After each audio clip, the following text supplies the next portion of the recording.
Mungkin kita pernah sering lelah, emosi kadang-kadang muncul secara tiba-tiba, terus sering merasa pusing, mual, dan gejala-gejala menurunnya kesehatan kita. Terus sering lupa, sering merasakan kebingungan, kayak linglung gitu.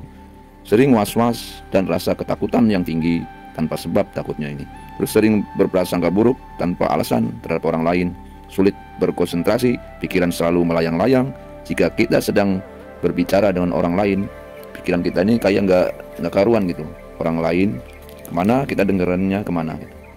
Kita angan-angan kita kemana. Dan kita juga merasa akhir-akhir ini kayaknya ada yang gak enak gitu. Terus mimpi juga, mimpi buruk dulu yang nongol. Mimpi direp-rep atau mimpi yang kurang enak, mimpi yang memprihatinkan, ya, mimpi bencana, mimpi yang membuat di alam mimpi itu kita nggak nyaman, nggak enak, yang bikin menakutkan hati, ya.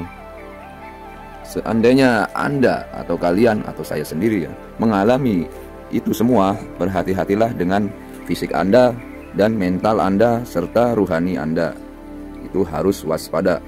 Menurut kacamata ilmu metafisika atau supranatural pada umumnya, itu menandakan bahwa sudah banyak energi negatif yang terserap oleh tubuh kita, yang kapan waktu kita akan ambruk baik jiwa maupun raga kita.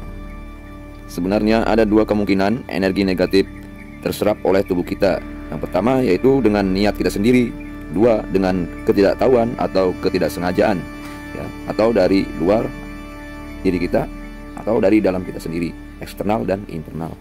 Dari itu semua disebabkan dari olah pikir kita yang salah atau banyak pikiran kita yang boros, banyak mikirin yang tidak berguna dan sebagainya. Seperti contoh, kita sudah tahu ya apa yang kita lakukan itu salah atau kurang baik, tetapi masih saja kita lakukan dan bahkan berulang-ulang ya, dan terus-menerus gitu. Dan seperti contoh faktor dari luar ya, seperti lingkungan, pekerjaan, pertemanan dan sebagainya.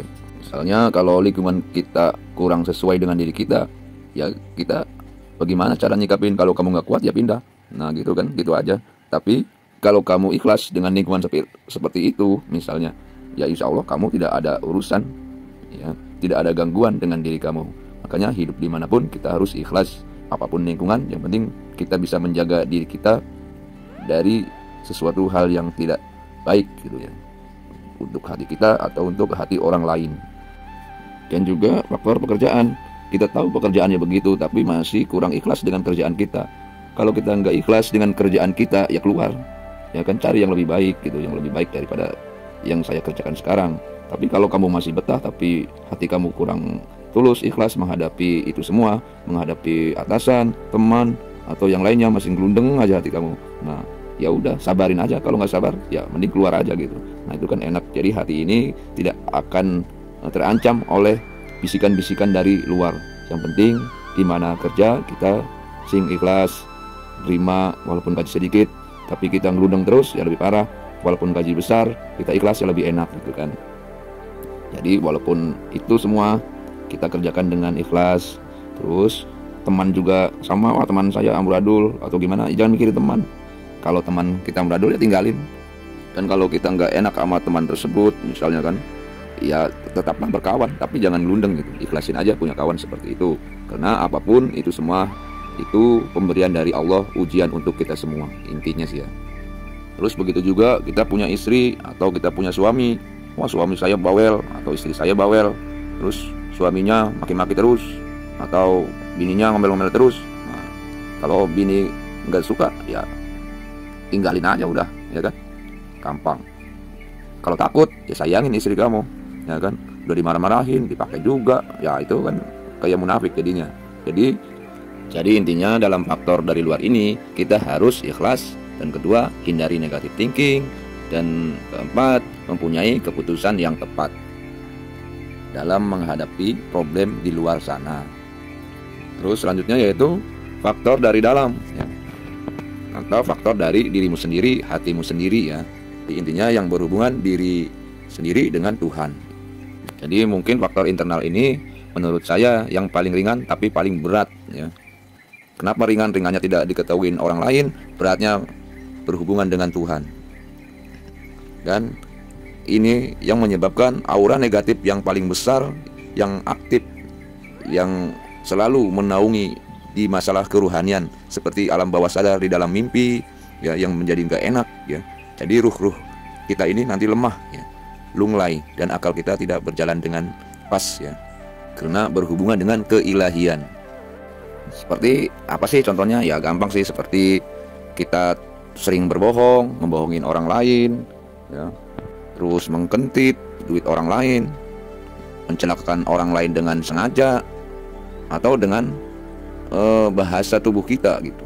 Jadi kita senang dengan orang lain ini susah, senang orang lain ini menderita, mendoakan orang lain menderita. Nah itu contohnya ya. Jadi intinya faktor internal ini adalah faktor hubungan antara hati kita dengan ilahi ya.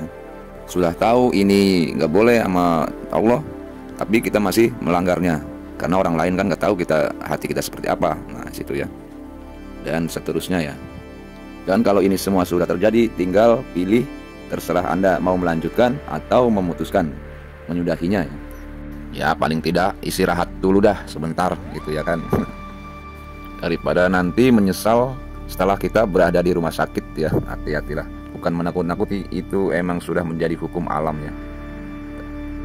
Dan itu semua bisa dinetralisir ya oleh kita sendiri dengan kemauan yang kuat ya. Untuk menetralisirnya ada dua cara nih ya, ada dua cara. Yang pertama yaitu niat yang kuat dan sugestikan pada diri Anda, kalian semua ya, bahwa saya tidak akan melakukannya lagi. Terus ulang-ulang di dalam hati ya. Terus lakukan ini setiap saat, setiap kita ngomong jika perlu sendiri, yaitu ngomong dengan dengaran kuping kita sendiri minimal ya. Terus berbuat yang menurut kita kurang baik ya, itu disugestikan. Maka dengan izin Allah ya, walaupun dengan niat segitu ya, sedikit ya, tapi kalau itu ketemu ikhlasnya diri Anda mengucapkan sugesti atau niat tersebut ya, itu langsung hancur itu energi yang ada ya di dalam tubuhmu, itu energi negatifnya ya akan sirna ya. Tapi harus dilaksanakan. Kalau nggak dilaksanakan ya sama aja. Itu niat dulu, nah, baru melaksanakan. Terus yang kedua, cara kedua ya, yaitu dengan kalau bisa ya menurut ilmu metafisik ya, supernatural, yaitu meditasi. Nah, meditasi ini bebas lah, mau meditasi ya, mau zikir ya, mau tafakur ya. Terus kita belajar bersyukur, nikmat ini dari siapa. Jadi mandangnya ini ke bawah, jangan ke atas ya. Nah di situ harus belajar bersyukur. Terus rajin berolahraga ya, menyatukan pikiran dengan Tuhan, istighfar, insaf, dan seterusnya ya. Mulailah bertafakur atau bermeditasi ya, menurut guru-guru kalian tentunya ya. Saya hanya menyarankan saja ya. Dan dengan itu semua dimensi kita akan luas ya. Dimensi hati itu akan terbuka. Apa sih dimensi itu?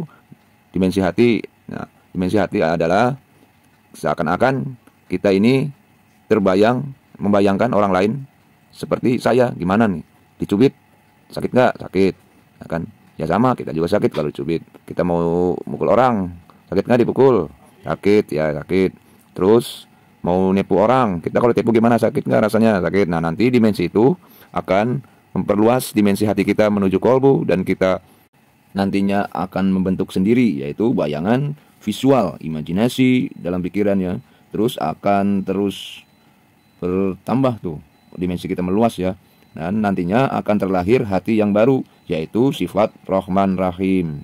Ar-Rahman Ar-Rahim, yaitu kasih sayang ya. Jadi sifat kasih sayang nanti yang kita dapat itu kalau menurut Islam ya.